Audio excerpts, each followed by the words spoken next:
Report of the 16th Finance Commission. 2. Report for 2026-2031, Volume 2, Annexures of the 16th Finance Commission. Number 3. Explanatory memorandum as to the action taken on the recommendations contained in the above report. Item number 2, माननीय वित्त मंत्री Nirmala Sitharaman ji.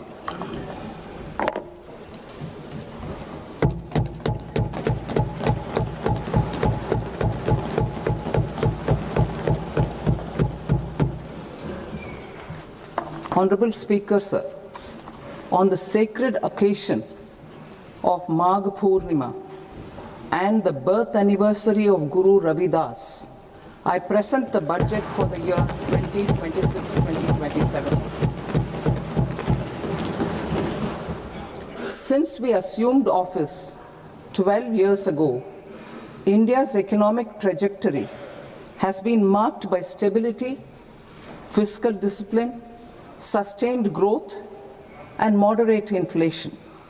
This is the result of conscious choices we have made, even in times heightened uncertainty and disruption. Our government, led by Honorable Prime Minister Modi, has decisively and consistently chosen action over ambivalence, reform over rhetoric, and people over populism.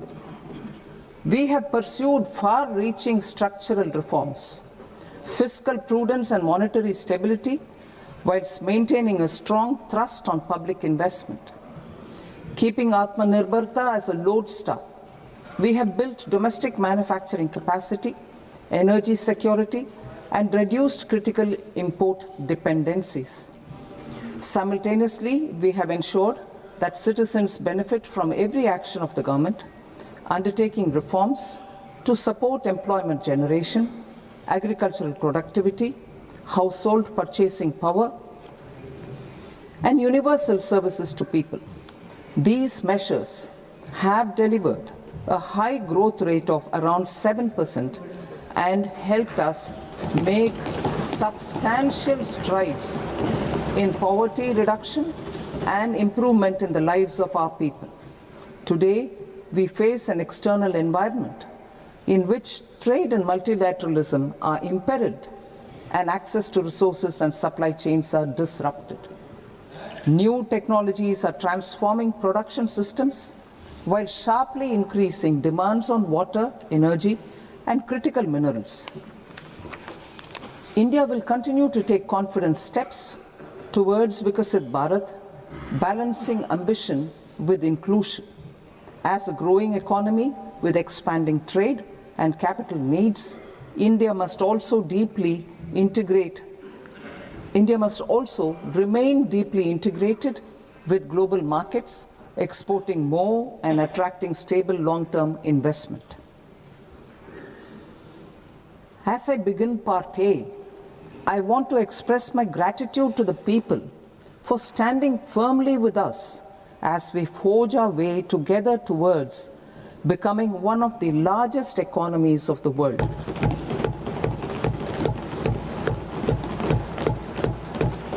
Our aim is to transform aspiration into achievement and potential into performance as we ensure that the dividends of growth reach every farmer, the scheduled caste, the scheduled tribes, the nomads, the youth, the poor, and the women.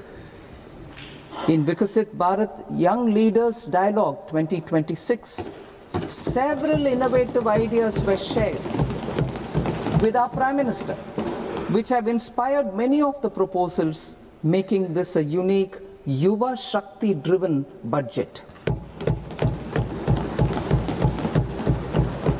Our government's sankalp is to focus on our poor, underprivileged, and the disadvantaged. To deliver on this sankalp, and given that this is the first budget prepared in Kartavya Bhavan, we are inspired by 3 Kartavya. Our first Kartavya is to accelerate and sustain economic growth by enhancing productivity and competitiveness and building resilience to volatile global dynamics. Our second kartavya is to fulfill aspirations of our people and build their capacity, making them strong partners in India's path to prosperity. Our third kartavya, aligned with our vision of Sabka Saath, Sabka Vikas, is to ensure that every family, community, region, and sector has access to resources, amenities, and opportunities for meaningful participation. This threefold approach requires a supportive ecosystem. The first requirement is to sustain the momentum of structural reforms, continuous, adaptive, and forward-looking. Second, a robust and resilient financial sector is central to mobilizing savings, allocating capital efficiently, and managing risks. Third, cutting-edge technologies, including AI applications, can serve us as force multipliers for better governance. Reform Express. Our government has undertaken comprehensive reforms towards creating employment, boosting productivity, and accelerating growth. After the Prime Minister's announcement on Independence Day in 2025, over 350 reforms have been rolled out. This includes GST simplification, notification of labor codes, and rationalization of mandatory quality control orders. High-level committees have been formed, and in parallel, the central government is working with the state governments on deregulation and reducing compliance requirements. The Reform Express is well on its way and will maintain its momentum to help us fulfill our kartavya. I now move to specific proposals. Under our first kartavya, to accelerate and sustain economic growth, I propose interventions in 6 areas. 1. Scaling up manufacturing in 7 strategic and frontier sectors. 2. Rejuvenating legacy industrial sectors. 3. Creating champion MSMEs. 4. Delivering a powerful push for infrastructure. 5. Ensuring long-term security and stability. And 6. Developing city economic regions. Scaling up of manufacturing in 7 strategic and frontier sectors. Biopharma Shakti, meaning biopharma strategy for health advancement through knowledge, technology, and innovation. India's disease burden is observed to be shifting towards non-communicable diseases like diabetes, cancer, and autoimmune disorders. Biologic medicines are key to longevity and quality of life at affordable costs. To develop India as a global biopharma manufacturing hub,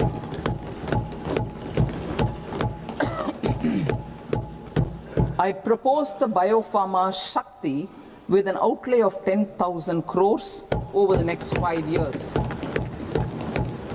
This will build the ecosystem for domestic production of biologics and biosimilars. The strategy will include a biopharma-focused network with 3 new national institutes of pharmaceutical education and research, popularly known as NIPERs, and upgrading 7 existing ones. It will also create a network of 1,000 accredited India clinical trials sites.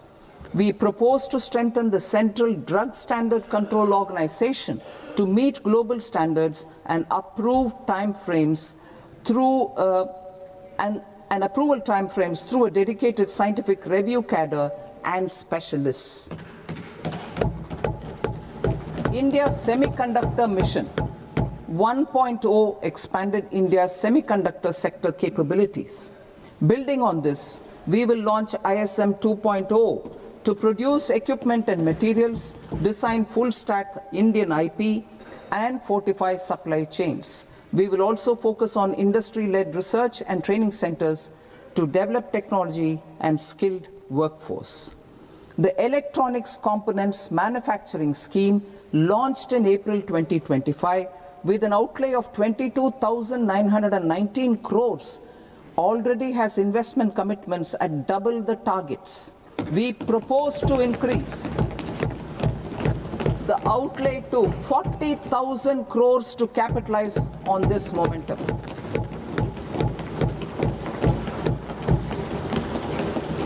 A scheme for rare earth permanent magnets was launched in 2025 November. We now propose to support the mineral-rich states of Odisha, Kerala, Andhra Pradesh, and Tamil Nadu to establish dedicated rare earth corridors to promote mining, processing, research, and manufacturing. To enhance domestic chemical production and reduction import dependency and reduce import dependency, we will launch a scheme to support states in establishing 3 dedicated chemical parks through challenge route on a cluster-based plug-and-play model. Strong capital goods.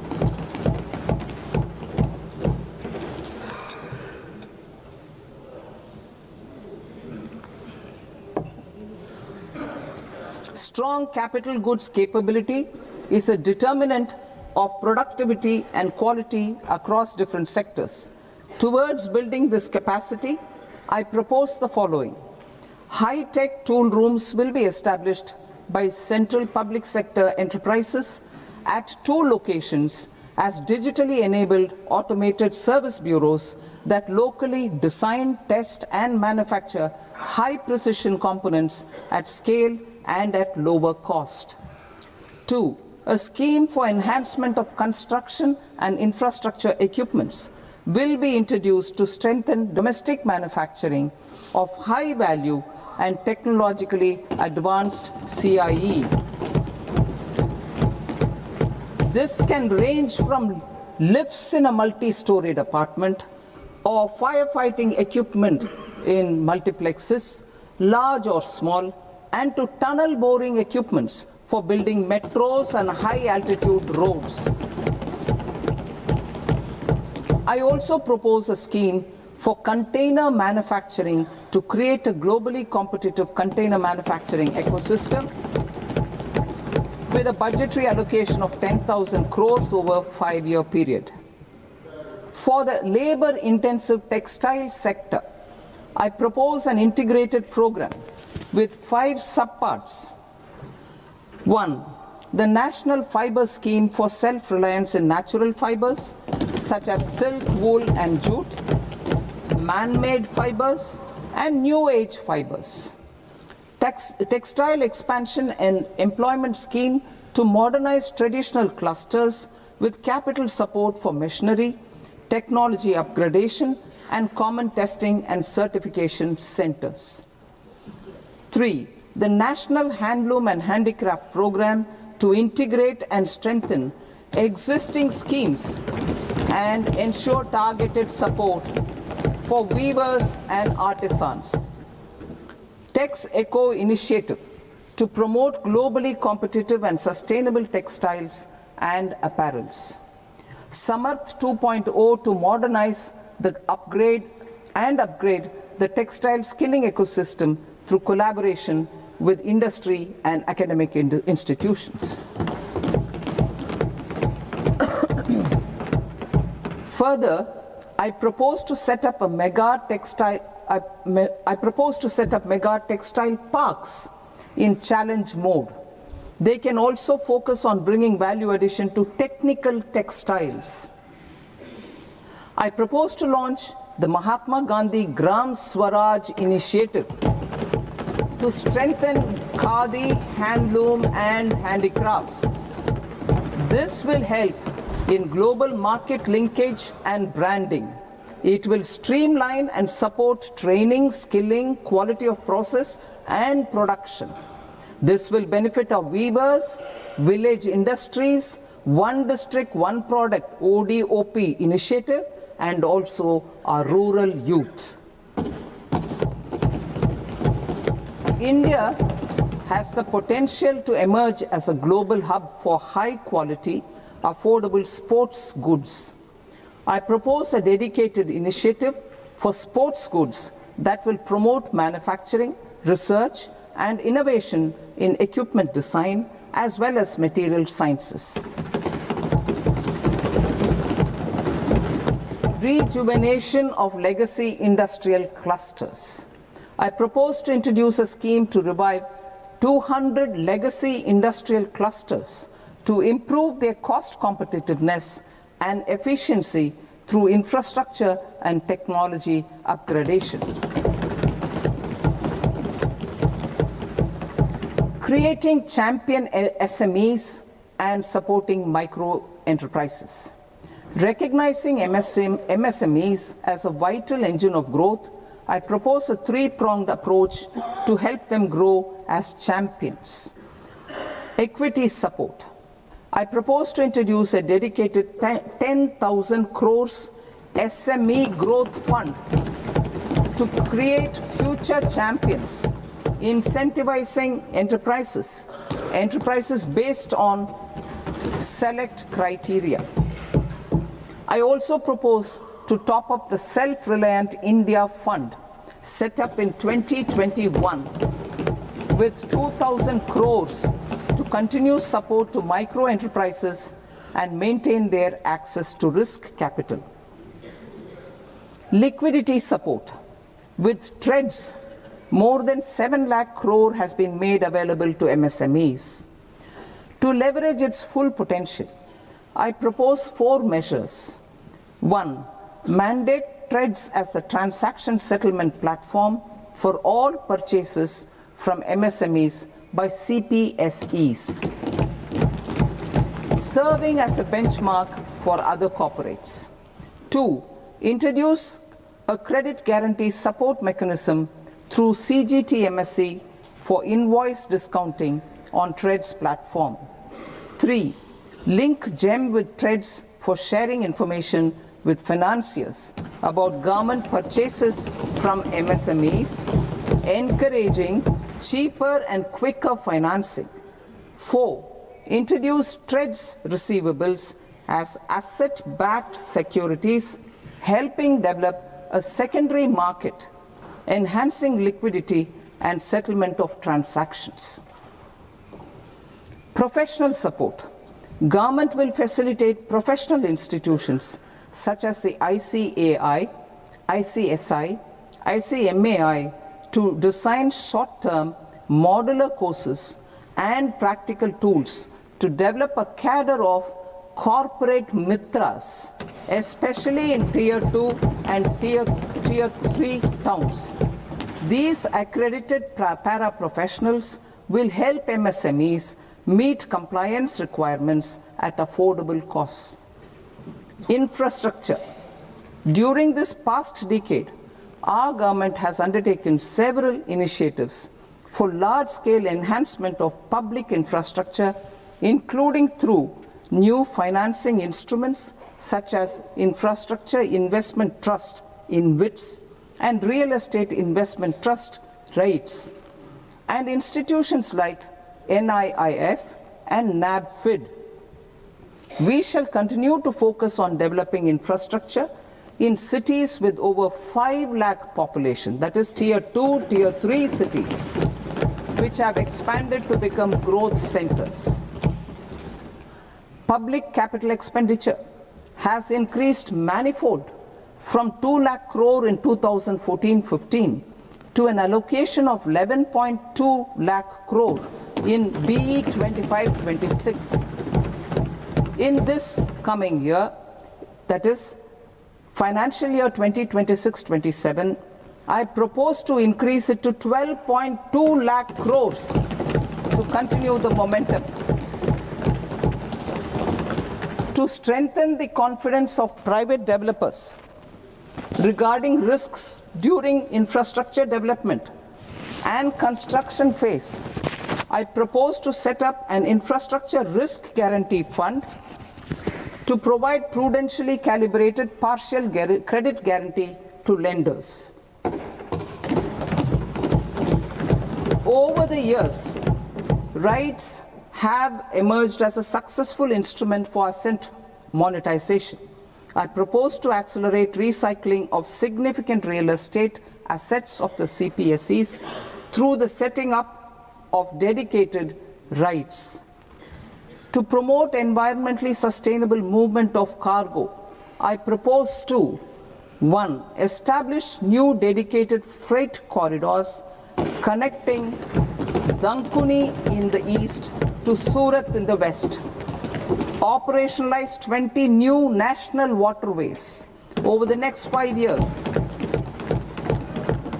starting with National Waterways 5 in Orissa to connect mineral-rich areas of Talcher and Angul and industrial centers like Kalinga Nagar to the ports of Paradeep and Dhamra. Training institutes will be set up as regional centers of excellence for development of required manpower for these waterways. This will benefit youth in the entire stretch of the waterways to train and acquire skills. Further, a ship repair ecosystem catering to inland waterways will also be set up at Varanasi and Patna. And C, launch a coastal cargo promotion scheme for incentivizing a modal shift from rail to road to increase the share of inland waterways and coastal shipping from 6% to 12% by 2047.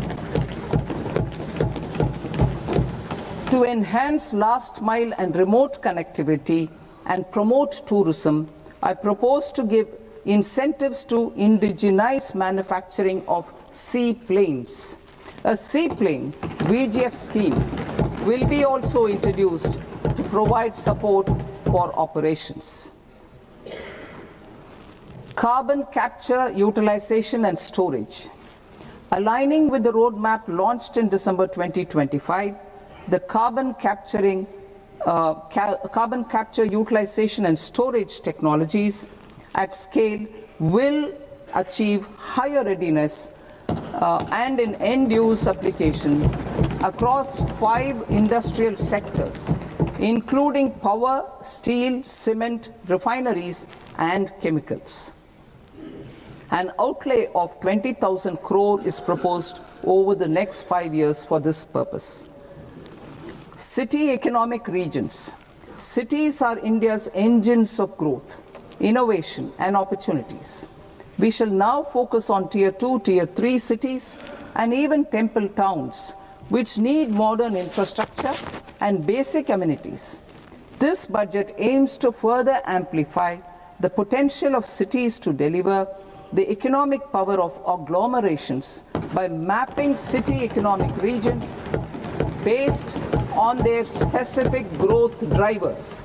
An allocation of 5,000 crore per CER over 5 years is proposed for implementing their plans through a challenge mode with a reform cum result based financing mechanism. In order to promote environmentally sustainable passenger systems, we will develop 7 high-speed rail corridors between cities as growth connectors, namely Mumbai to Pune, Pune to Hyderabad, Hyderabad to Bengaluru, Hyderabad to Chennai, Chennai to Bengaluru, Delhi to Varanasi, Varanasi to Siliguri.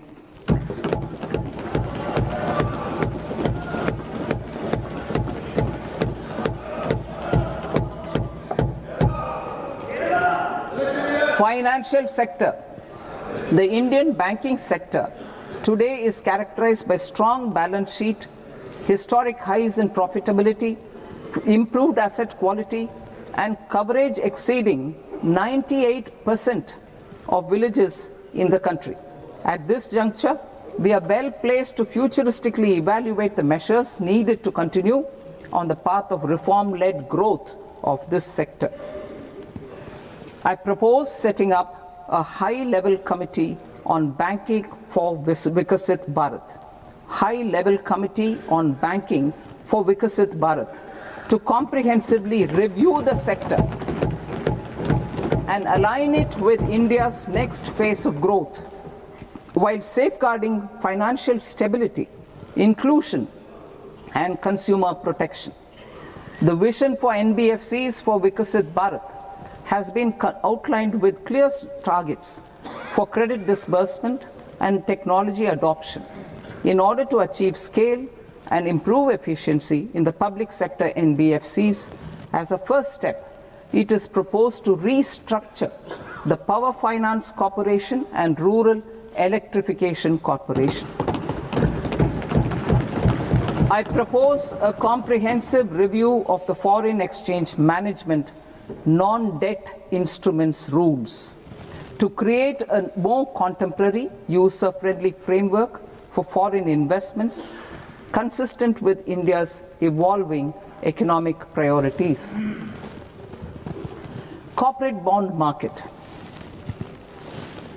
I propose to introduce a market-making framework with suitable access to funds and derivatives on corporate bond indices.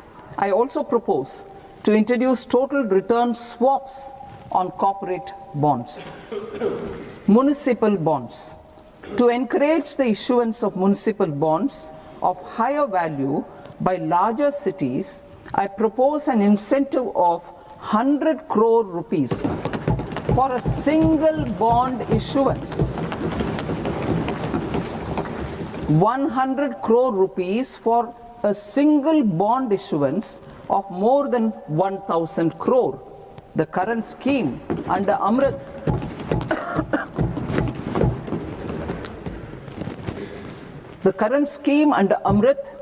which incentivizes issuances up to 200 crores only, will also continue to support smaller and medium towns. That will also continue to support the smaller and medium towns. Ease of doing business. Individual persons resident outside India, PROI, will be permitted to invest in equity instruments of listed Indian companies through the portfolio investment scheme.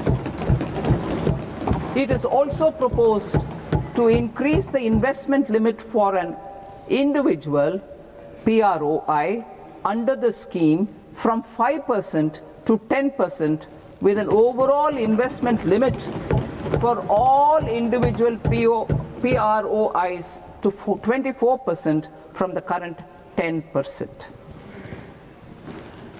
Emerging technologies including AI. 21st century is technology driven.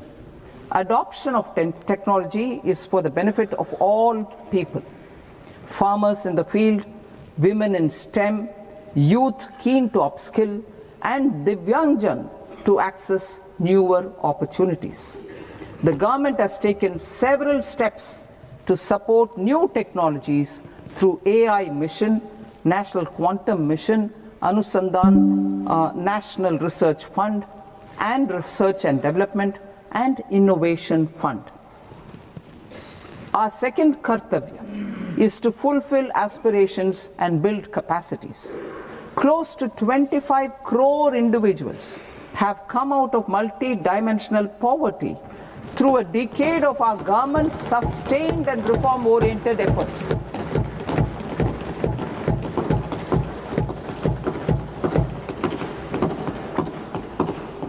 Our government has therefore decided to place a renewed emphasis on the service sector to provide a pathway to fulfilling aspirations of a youthful India with the following measures.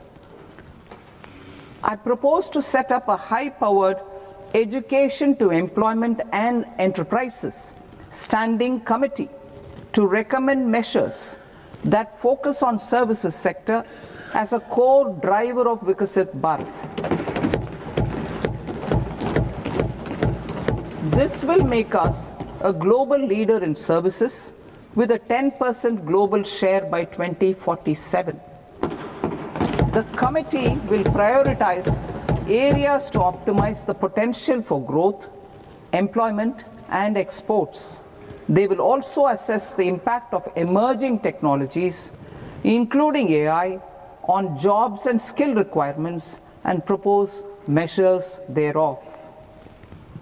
To create a range of skilled career pathways, a new range of skilled career pathways for our youth, I propose interventions in the following sectors. Health.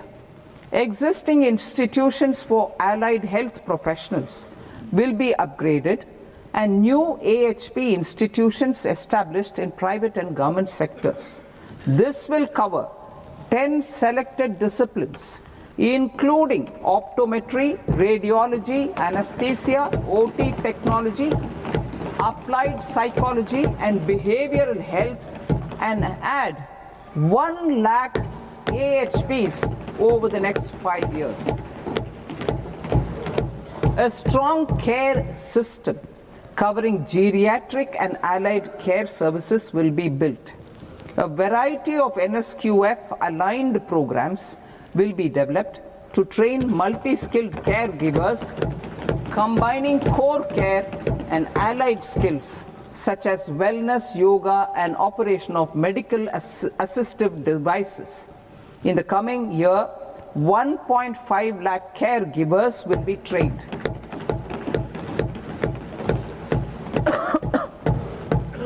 Hubs for medical value tourism.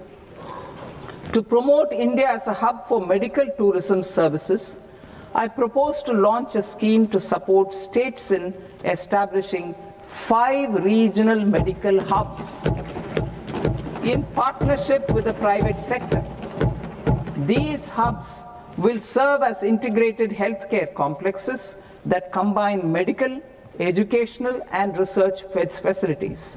They will have Ayush centers, medical value tourism facilitation centers, and infrastructure for diagnostics, post-care, and rehabilitation. These hubs will provide diverse opportunities, job opportunities for health professionals, including doctors and AHPs. Ancient Indian yoga, already respected in several parts of the world, was given a mass global recognition when Honorable Prime Minister took it to the UN. Post-COVID, Ayurveda gained a similar global acceptance and recognition. Exporting quality Ayurveda products helps farmers who grow the herbs and youth who process the products. To meet growing global demand, a few more steps are being taken. I propose to 1. Set up 3 new All India Institutes of Ayurveda. 2. Upgrade Ayush pharmacies and drug testing labs for higher standards of certification ecosystem and make available more skilled personnel. 3. Upgrade the WHO Global Traditional Medicine Center in Jamnagar to bolster evidence-based research, training, and awareness for traditional medicine. Animal husbandry.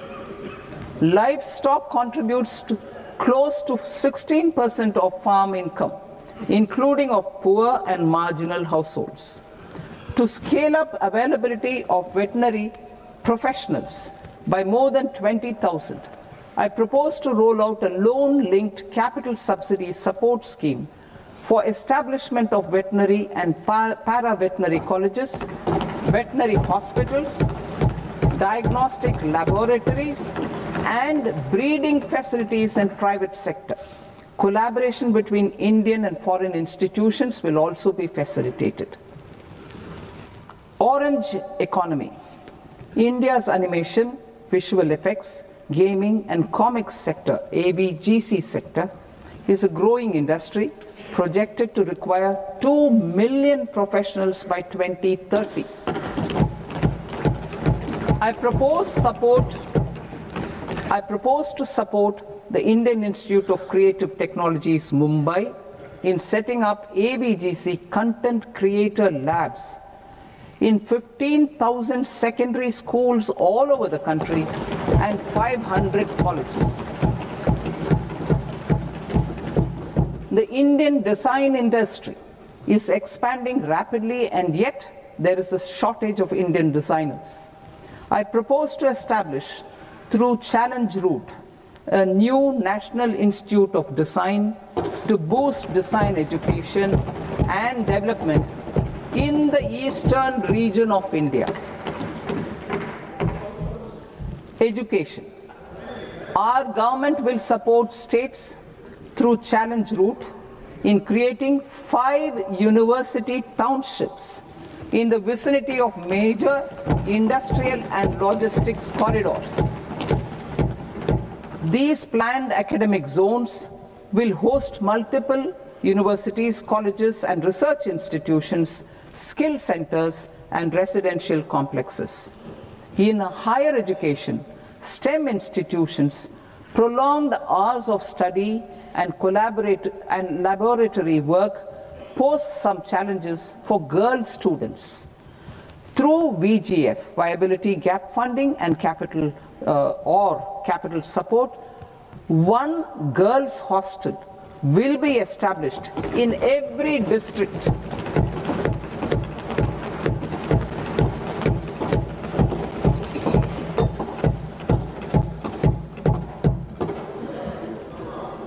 To promote astrophysics and astronomy via immersive experiences.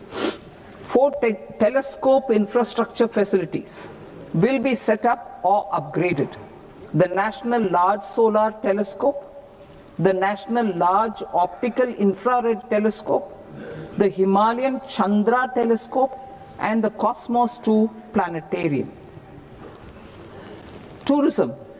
The tourism sector has the potential to play a large role in the employment generation, forex earnings, and expanding the local economy. I propose to set up a National Institute of Hospitality by upgrading the existing National Council for Hotel Management and Catering Technology. It will function as a bridge between academia, industry, and government. I also propose a pilot scheme for upskilling 10,000 guides in 20 iconic tourist sites through a standardized, high-quality, 12-week training course in hybrid mode in collaboration with the Indian Institute of Management.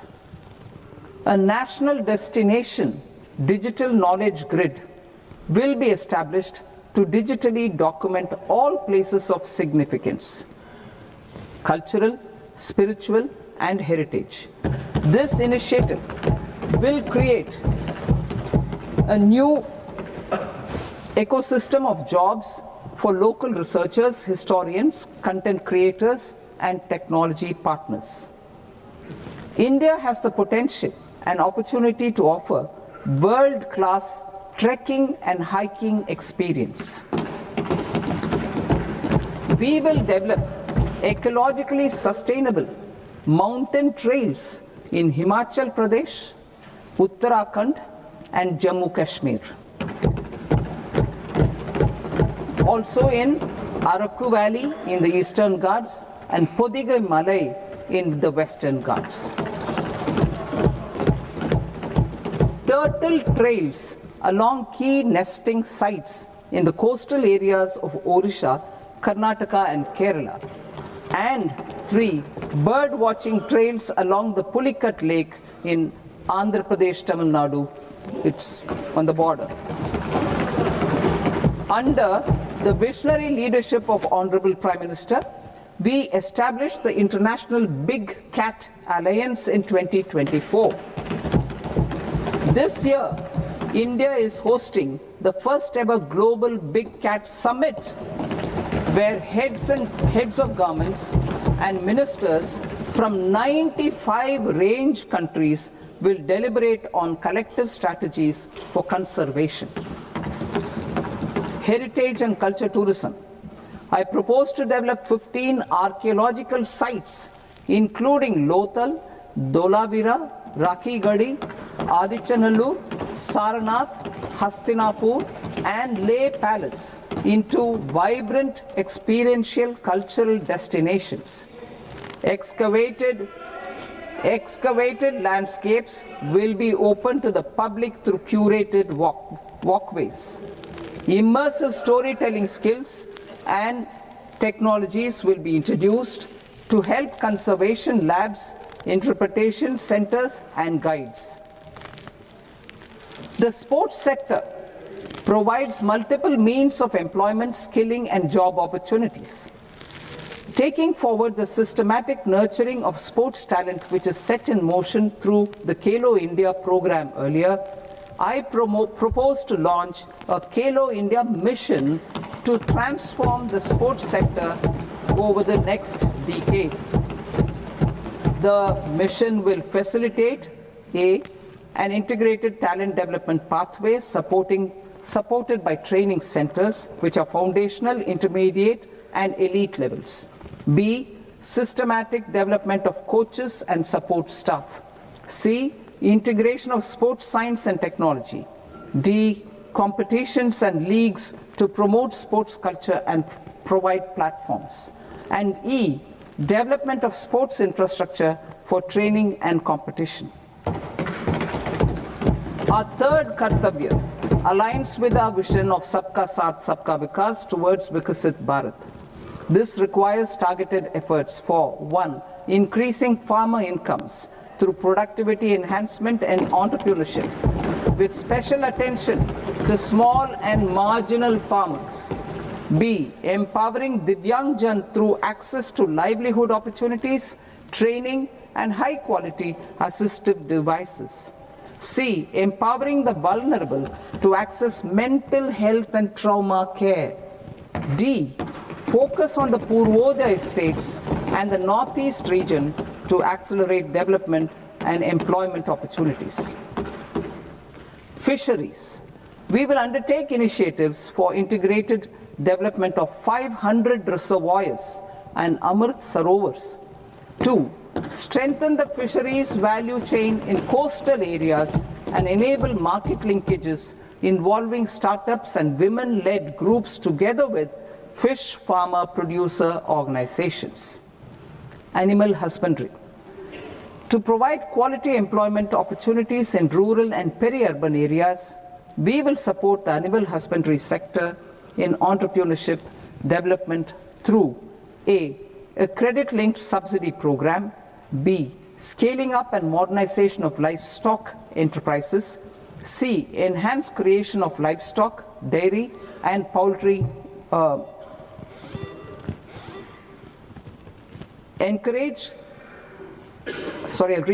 enhanced creation of livestock, dairy, and poultry-focused integrated value chains, and D, encourage creation of livestock farmer-producer organizations. High-value agriculture.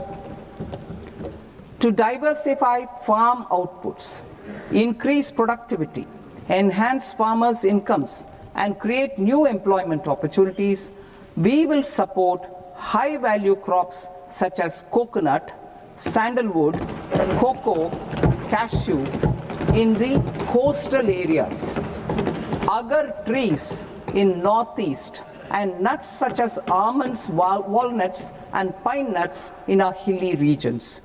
These, all of them, will be supported. India is the world's largest producer of coconuts. About 30 million people, including nearly 10 million farmers, depend on coconuts for their livelihood. To further enhance competitiveness in coconut production, I propose a coconut promotion scheme to increase production and enhance productivity through various interventions, including replacing and non-productive trees with new saplings or plants or varieties in major coconut growing states. A dedicated program is proposed for Indian cashew and cocoa to make India self-reliant in raw cashew and coconut production and processing, enhance export competitiveness, and transform Indian cashew and Indian cocoa into premium global brands by 2030. Sandalwood. Sandalwood is closely linked to India's social and cultural heritage. Our government will partner with state governments to promote focused cultivation and post-harvest processing to restore the glory of the Indian sandalwood ecosystem, to rejuvenate old, low-yielding orchards, and expand high-density cultivation of walnuts, almonds, and pine nuts. We will support a dedicated program to enhance farmer incomes and in bringing value addition by engaging youth. Bharat Vistar, that is virtually integrated system to access agricultural resources. I propose to launch Bharat Vistar, a multilingual AI tool that shall integrate the AgriStack portals and the ICAR package on agricultural practices with AI systems. This will enhance farm productivity, enable better decisions for farmers, and reduce risk by providing customized advisory support. She Marts for rural women-led enterprises. Building on the success of Lakpati Didi program, I propose to help women take the next step from credit-linked livelihoods to being owners of enterprises. Self-help entrepreneur, She Marts will be set up as community-owned retail outlets within the cluster-level federations through enhanced and innovative financing instruments. Empowering Divyangjan. Divyangjan Kaushal Yojana. Information technology, AVGC sectors, hospitality and food and beverages sectors often offer task-oriented and process-driven roles which are suitable for Divyangjan. We will ensure dignified livelihood opportunities through industry-relevant and customized training specific to each Divyangjan group. Divyang Sahara Yojana.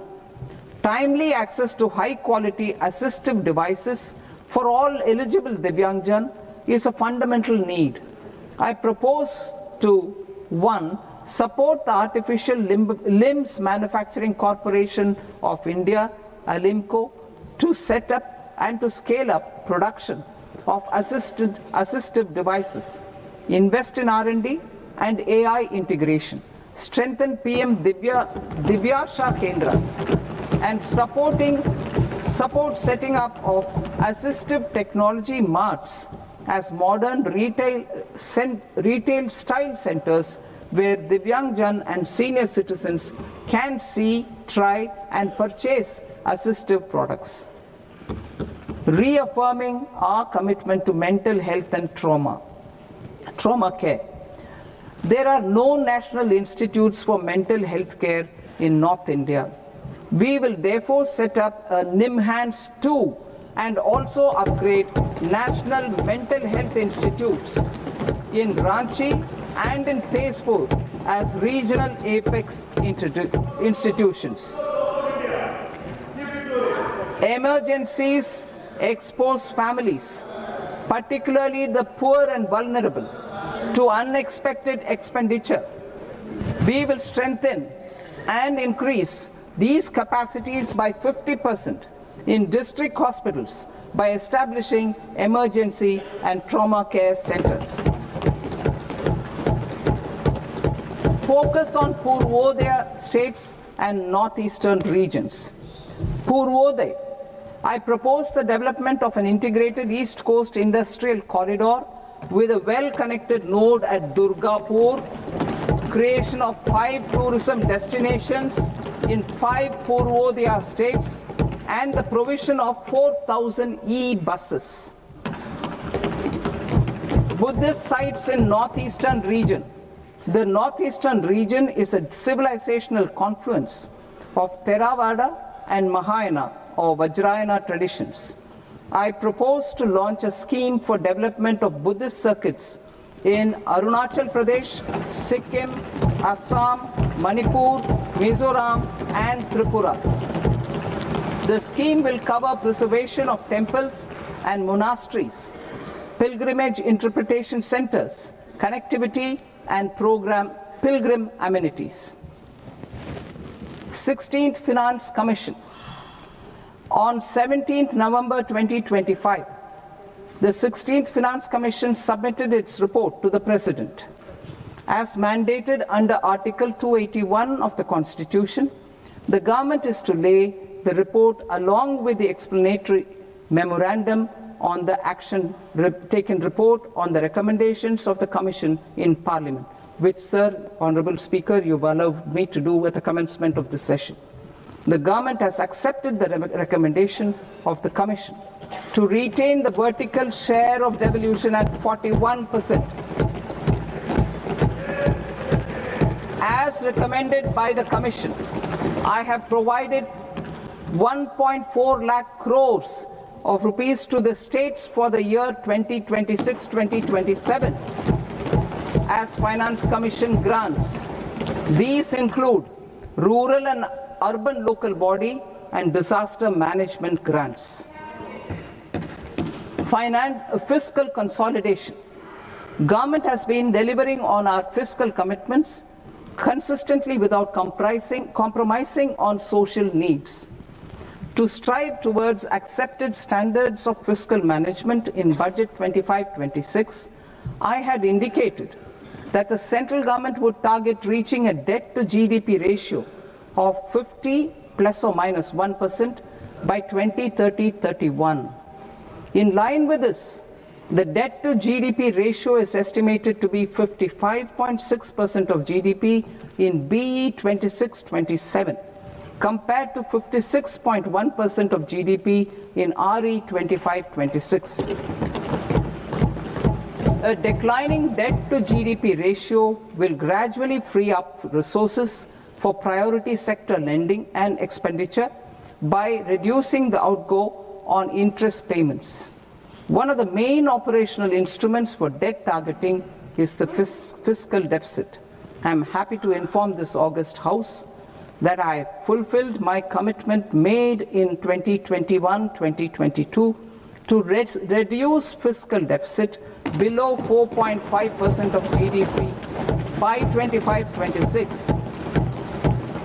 In RE 25-26, the fiscal deficit has been estimated at par with BE of 2025-26 at 4.4% of GDP.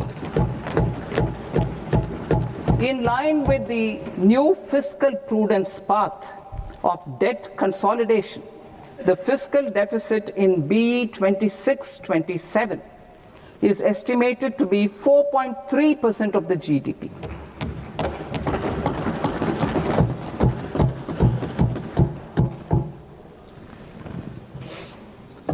The revised estimates of the non-debt receipts are 34 lakh crore rupees, of which the centre's net tax receipts are 26.7 lakh crore. The revised estimate of the total expenditure is 49.6 lakh crore rupees, of which the capital expenditure is about 11 lakh crores. Budget estimates 2026 to 2027. Coming to 26-27, the non-debt receipts and the total expenditure are estimated as 36.5 lakh crore and 53.5 lakh crore respectively. The centre's net tax receipts are estimated at 28.7 lakh crore rupees. To finance the fiscal deficit, the net market borrowings from dated securities are estimated at 11.7 lakh crore rupees. The balance financing is expected to come from small savings and other sources. The gross market borrowings are estimated at 17.2 lakh crore rupees. I'll now move to Part B. Part B, direct taxes.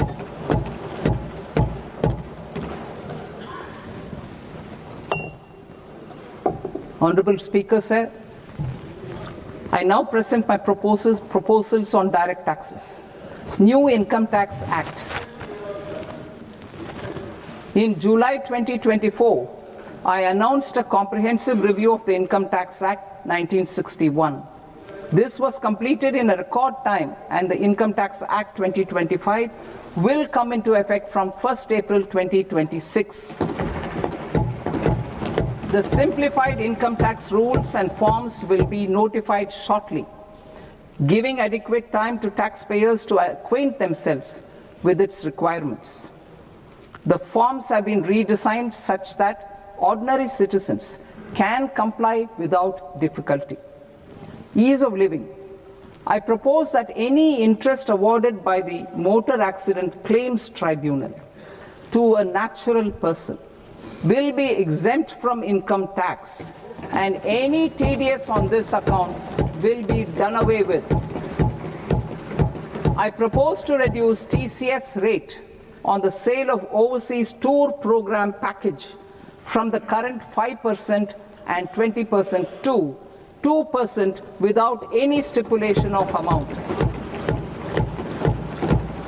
I propose to reduce TCS rate for pursuing education and for medical purposes under the Liberalized Remittance Scheme, popularly known as LRS, from 5% to 2%. Supply of manpower services is proposed to be specifically brought within the ambit of payment to contractors for the purpose of TDS to avoid ambiguity.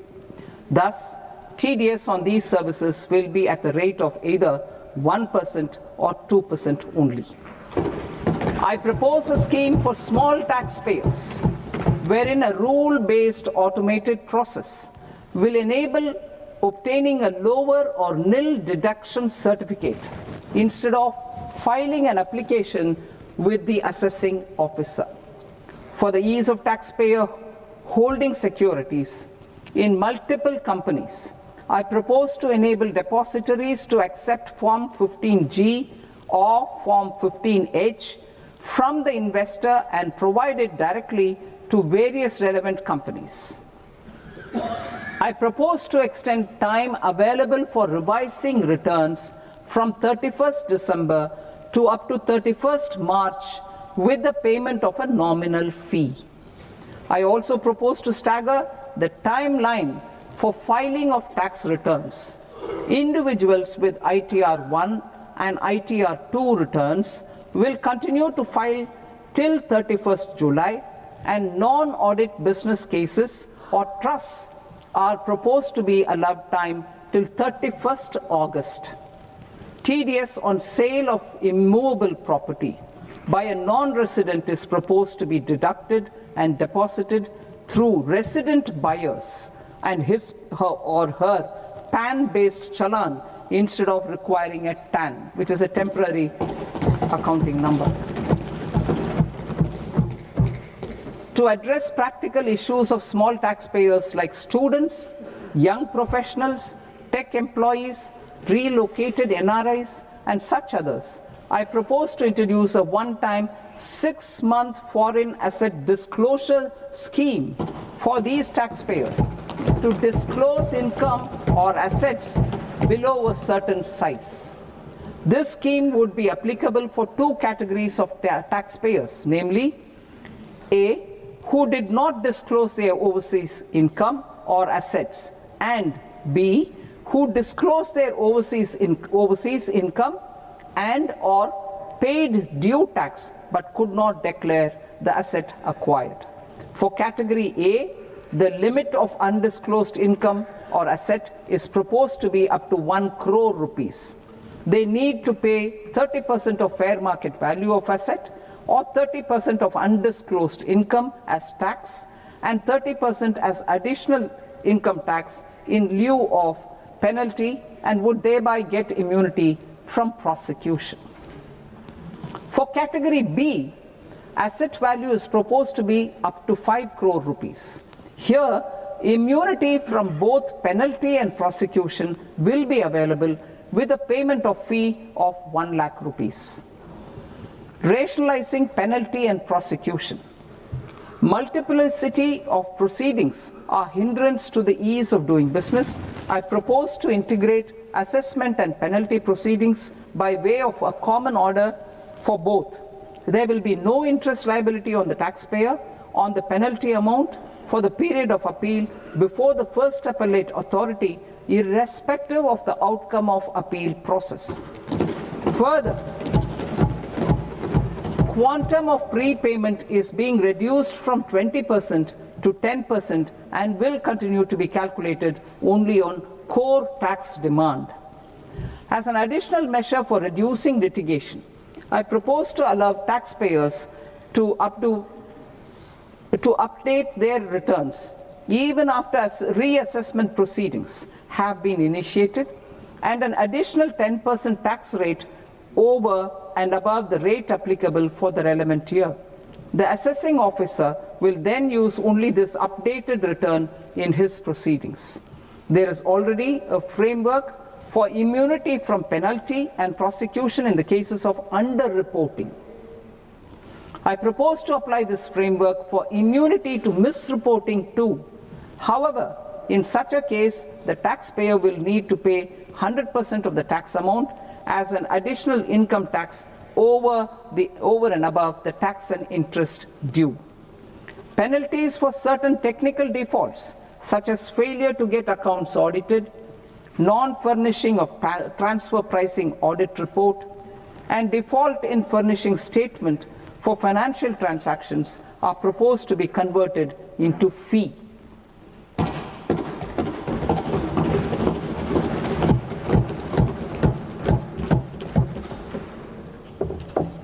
I propose to rationalize prosecution framework under Income Tax Act while maintaining a careful balance for deterrence in some serious offence. Non-production of books of account and documents and requirement of TDS payment where payment is made in kind are being decriminalized. Further, minor offences will attract fine only. The remaining prosecutions will be graded commensurate with the quantum of offence. They will entail only simple imprisonment with maximum imprisonment reduced to 2 years and power to courts to convert even those into fines. There is no penalty. There is no penalty presently for non-disclosure of non-immovable foreign assets with aggregate value less than 20 lakh rupees.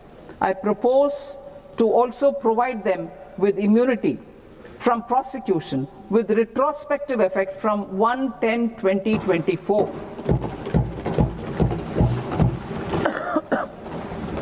Cooperatives. Deduction is already allowed to a primary cooperative society engaged in supplying milk, oilseeds, fruits or vegetables raised or grown by its members. I propose to extend this deduction to also include supply of cattle feed and cotton seed produced by its members. I propose to allow inter-cooperative society dividend income as deduction under the new tax regime to the extent it is further distributed to its members. I further propose to allow exemption for a period of 3 years to dividend income received by a notified national cooperative federation on their investments made in companies up to 31/1/2026. This exemption would be allowed only for dividends further distributed to its member cooperatives. Supporting IT sector as India's growth engine. India is a global leader in software development services, IT-enabled services, knowledge process outsourcing services, and contract R&D services relating to software development. These businesses and their segments are quite interconnected with each other. All these services are proposed to be clubbed under a single category of information technology services with a common safe harbor margin of 15.5% applicable to all. The threshold for availing safe harbor for IT services is being enhanced substantially from 300 crore rupees to 2,000 crore rupees. Safe harbor for IT services shall be approved by an automated rule-driven process without any need for tax officer to examine and accept the application.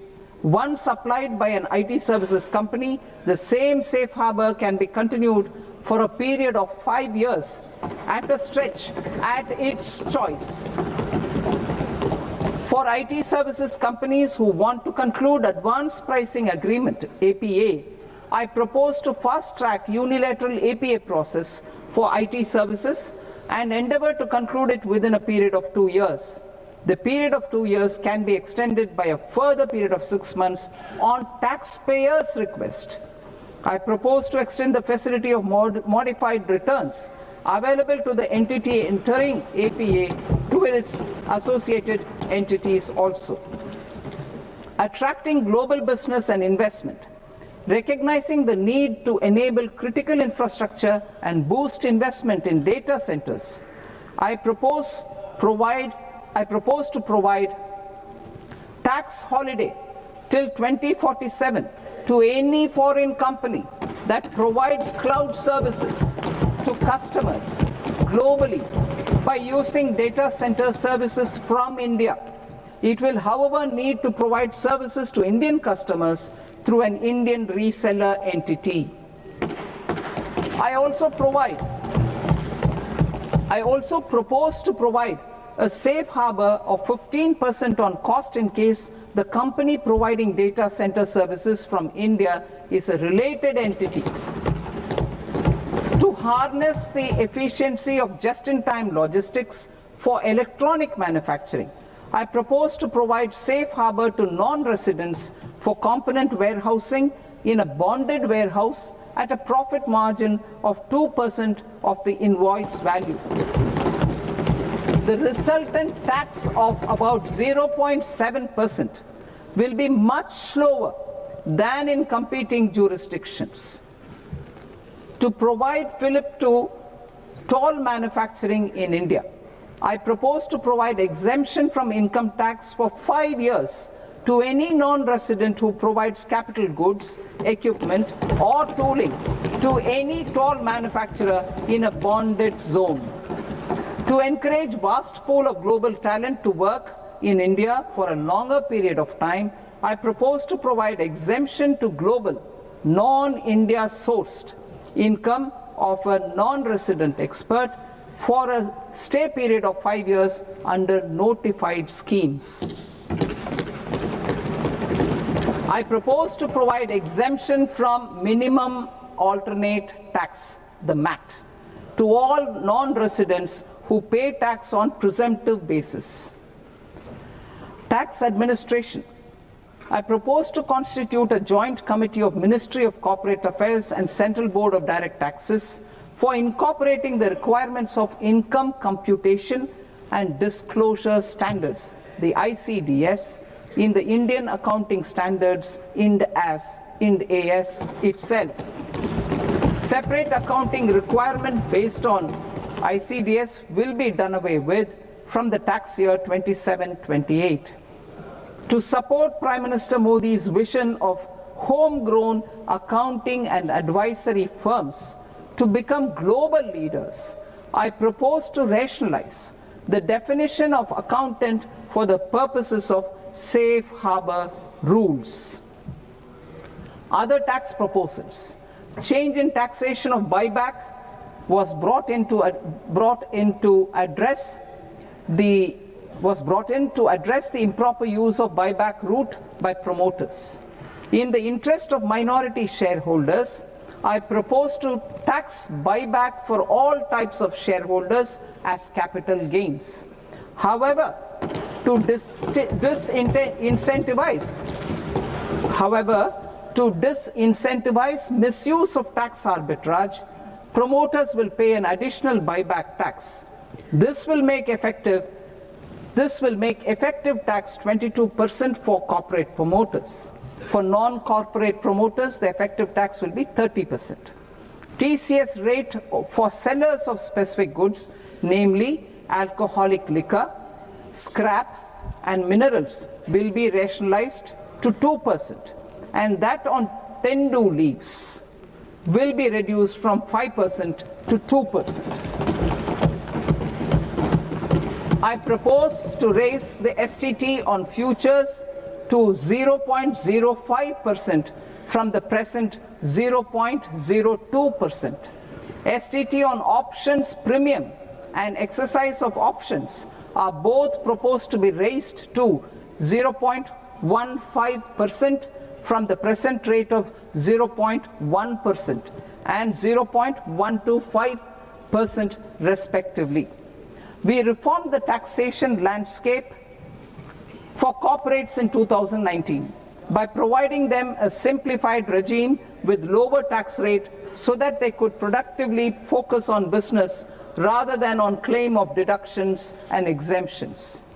To encourage companies to shift to the new regime, set off of brought forward MAT credit, minimum alternate tax credit, is proposed to be allowed to companies only in the new regime. Set off using available MAT credit is proposed to be allowed to an extent of 1/4 of the tax liability in the new regime.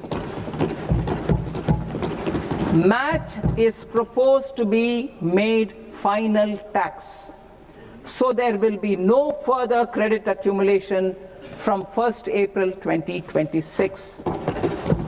In line with this change, the rate of final tax is being reduced to 14% from the current MAT rate of 15%.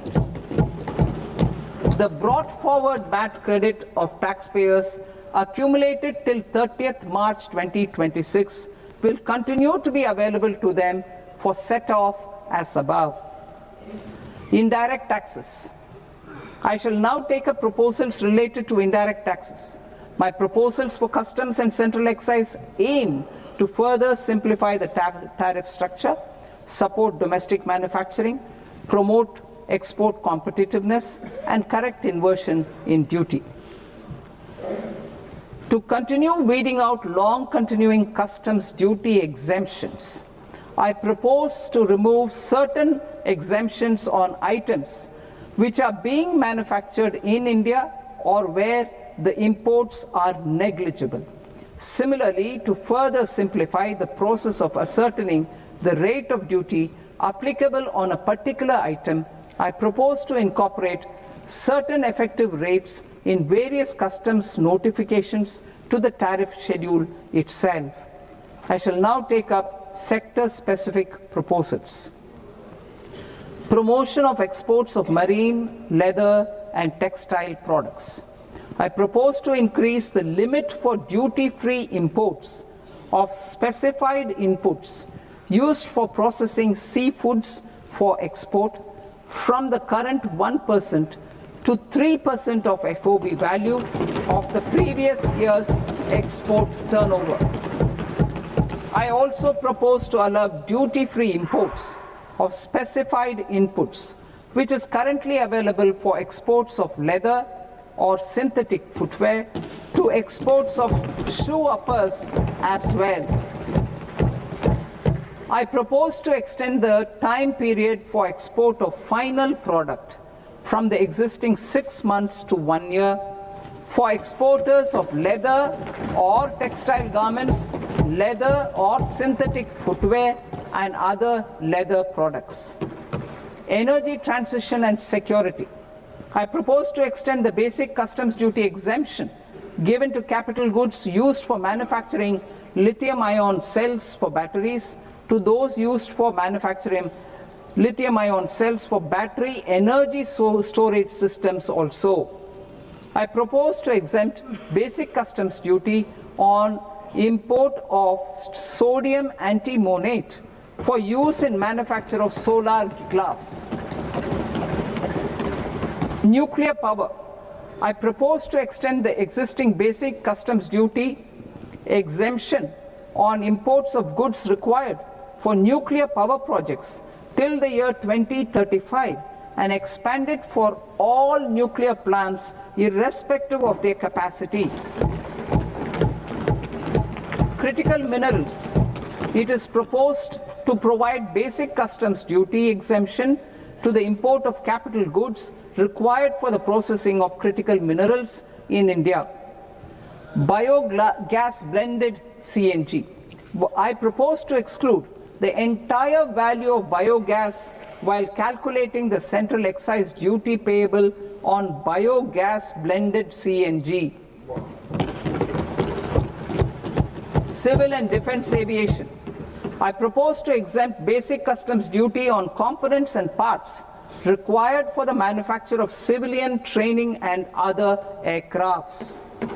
It is proposed to exempt basic customs duty on raw materials imported for the manufacture of parts of aircraft to be used in maintenance, repair, or overall requirements by units in the defense sector. Electronics.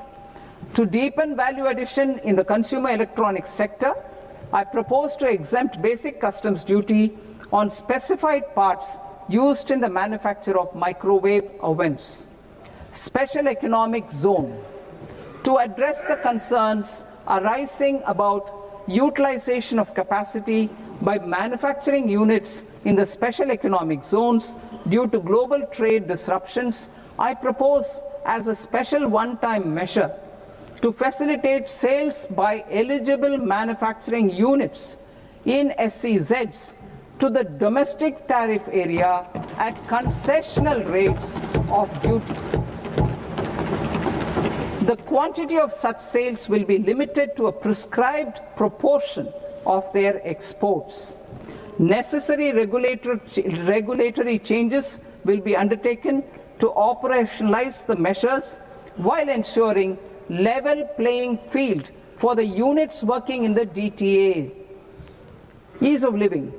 To rationalize the customs duty structure for goods imported for personal use, I propose to reduce the tariff rate on all dutiable goods imported for personal use from 20% to 10%. To provide relief to patients, particularly those suffering from cancer, I propose to exempt basic customs duty on 17 drugs or medicines.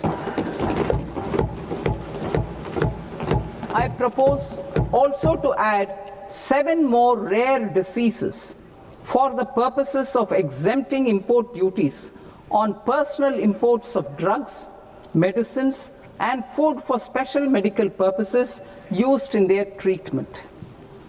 Customs process. India's role and share in the global trade is poised for a major leap in line with our ambition and journey towards Vikasit Bharat. In this regard, I propose many measures for custom processes to have minimal intervention for smoother and faster movement of goods and greater certainty to the trade. Trust-based systems.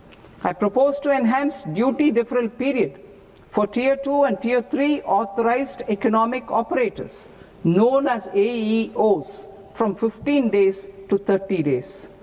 I propose to provide eligible manufacturer importers the same duty deferral facility. This should encourage them to get themselves accredited as a full-fledged Tier 3 AEO in due course. To provide greater certainty and for better business planning, I propose to extend validity period of advance ruling binding on customs from the present 3 years to 5 years. In the spirit of the whole of government approach,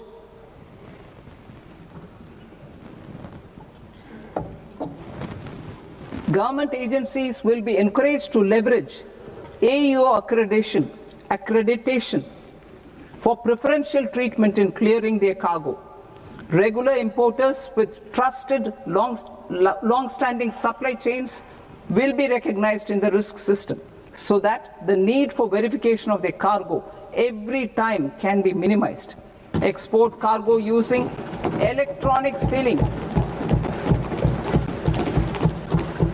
Export cargo using electronic sealing will be provided through clearance from the factory premises to the ship. For import of goods not needing any compliance, filing of bill of entry by a trusted importer and arrival of goods will automatically notify customs for completing their clearance formalities. This will enable goods to be released immediately on arrival. The customs warehouse framework will be transformed into a warehouse operator-centric system with a self-declarations, electronic tracking, and risk-based audit. These reforms will move away from the current system of officer-dependent approvals and reduce transaction delays and compliance costs. Ease of doing business. Approvals required for cargo clearance from various government agencies will be seamlessly processed through a single and interconnected digital window by the end of the financial year. Processes involved in clearance of food, drugs, plant, and animal and wildlife products, accounting for about 70% of interdicted cargo, will be operationalized on this system by April 2026 itself. For goods not having any compliance requirement, clearance will be done by customs immediately after online registration is completed by the importer, subject to the payment of duty. Customs integrated system will be rolled out in 2 years as a single integrated and scalable platform for all customs processes. Utilization of non-intrusive scanning with advanced imaging and AI technology for risk assessment will be expanded in a phased manner with the objective to scan every container across all the major ports. New export opportunities to support Indian fishermen to fully harness the economic value of marine resources beyond our territorial waters. The following measures will be taken. A. Fish catch by an Indian fishing vessel in exclusive economic zone or on the high seas will be made free of duty. Landing of such fish on foreign port will be treated as export of goods. Safeguards will be put in place to prevent misuse during fish catch, transit, or transshipment. To support aspirations of India's small businesses, artisans, and startups to access global markets through e-commerce, I am pleased to announce complete removal of the current value cap of 10 lakh rupees per consignment on courier exports. In addition, handling of rejected and returned consignments will be improved with effective use of technology for identifying such consignments. I propose to revise provisions governing baggage clearance during international travel to address genuine concerns of passengers. The revised rules will enhance duty-free allowances in line with the present-day travel realities and provide clarity in temporary carriage of goods brought in or taken out. There are honest taxpayers who are willing to settle disputes by paying all their dues, but they get deterred due to negative connotation associated with penalty. They will now be able to close cases by paying an additional amount in lieu of penalty. Honorable Speaker, sir, with this, I commend the budget to this august House. Jai Hind.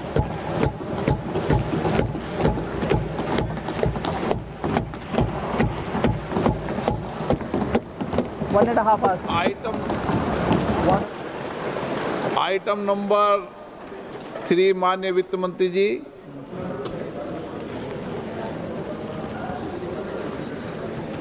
Item number 2, sir. 3. 3. Sir, with your permission, I rise to lay on the table of the following statements under Section 3, 1 of the Fiscal Responsibility and Budget Management Act of 2003, medium-term fiscal policy cum fiscal policy strategy statement, and macroeconomic framework statement. Item number 4 माननीय वित्त मंत्री जी। Sir, with your permission, I move for leave to introduce the Finance Bill 2026. प्रश्न ये कि विधेयक को पुनर्स्थापित करने की अनुमति प्रदान की जाए। जो सदस्य इस पक्ष में हाँ गए, जो सदस्य विरोध में ना गए, मेरे विचार में निर्णय हाँ वालों के पक्ष में, हाँ वालों के पक्ष में अनुमति प्रदान की जाती है। माननीय मंत्री जी, अब विधेयक पुनर्स्थापित करें। Sir, I introduce the bill. माननीय सदस्यगण, आपको सूचित किया जाता है कि माननीय वित्त मंत्री जी के बजट भाषण की कॉपी पब्लिकेशन काउंटर पर ली जाती है। बजट भाषण और बजट से संबंधित दस्तावेज आपके मोबाइल फोन और मेंबर पोर्टल्स पर ही उपलब्ध है। सभा की कार्रवाई कल सोमवार दिनांक 2 फरवरी 2026 को प्राप्त 11 बजे तक के लिए स्थगित की जाती है।